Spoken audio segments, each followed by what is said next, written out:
Well, blue-collar workers cannot catch a break even in board games. 2 weeks ago, Hasbro announced that 3 tokens representing blue-collar labor will be disappearing from Monopoly boards. The wheelbarrow, the boot, and the thimble are out. They're replaced by a T-Rex, a penguin, and a rubber ducky. Mike Rowe is the former host of Dirty Jobs. He says he's, quote, deeply dismayed that honest labor is being denigrated in this country. To help fix that, he's launching a new scholarship venture to promote work that is not done in a cubicle. He joins us now. Hey, Mike. We've lost the thimble in favor of an overdressed avian. We've lost our wheelbarrow in favor of a child's toy, and we've lost the work boot in favor of a dead lizard. These are dark days, Tucker. Well, what is a wheelbarrow exactly, this implement you speak of? This crazy invention, if I understand it right, it's got the one wheel on it and a barrow. That's all the information I have. Is there a digital component to it?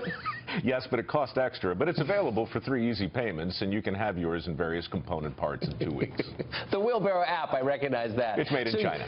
So this is, without question, so this is a metaphor, you're saying, for changing attitudes about work. I'm saying more that, look, the tail can wag the dog. We can talk about it in a lot of different ways, but fundamentally, it's kind of interesting and sometimes instructive to look around and find the ways we've either consciously or subconsciously declared war on work, or at least the traditional notions of work. And this is exactly the kind of thing. I don't know how far you want to look into it, but clearly icons and tokens and metaphors, these are powerful things. That's right. And in a way, I believe it's fair to say we represent and value things in ways that make sense to our brain. And right now, we're into the rubber ducky.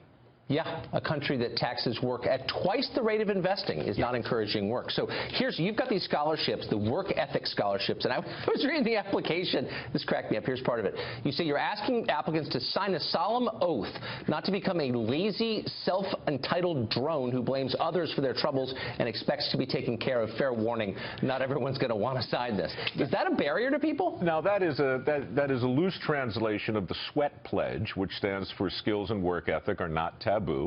And the sweat pledge is, in fact, one of several things you have to agree to for a work ethic scholarship. And yes, the fact that we ask people to make an affirmative case for themselves, both in videotape and essay form, and the signing the sweat pledge and a few other things, makes it very difficult to give away $500,000, which is something we do every year at the foundation. And it's part of the reason I wanted to come on your show, because the money's there. And for people who want to learn a skill for a job that's actually in demand, it's something that you should know about it. And we've talked about it before, 5.6 million jobs available right now, most of which don't require a 4-year degree, and for whatever reason, people are not enthused by their existence. We're trying to remedy that. So you've made a living listening to people who don't get a hearing on the coasts.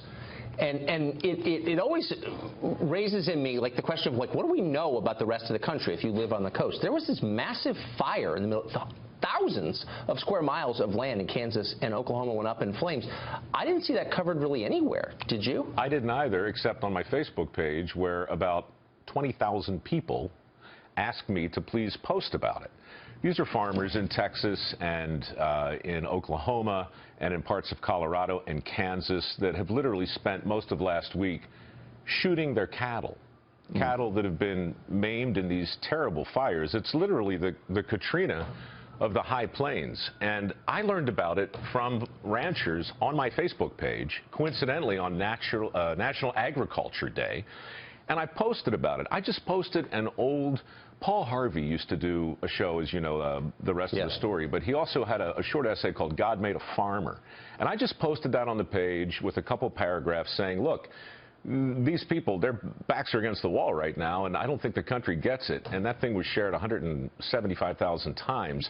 It just makes me think, what aren't we connected to? And I think the answer, once again, is a whole lot of stuff in the middle.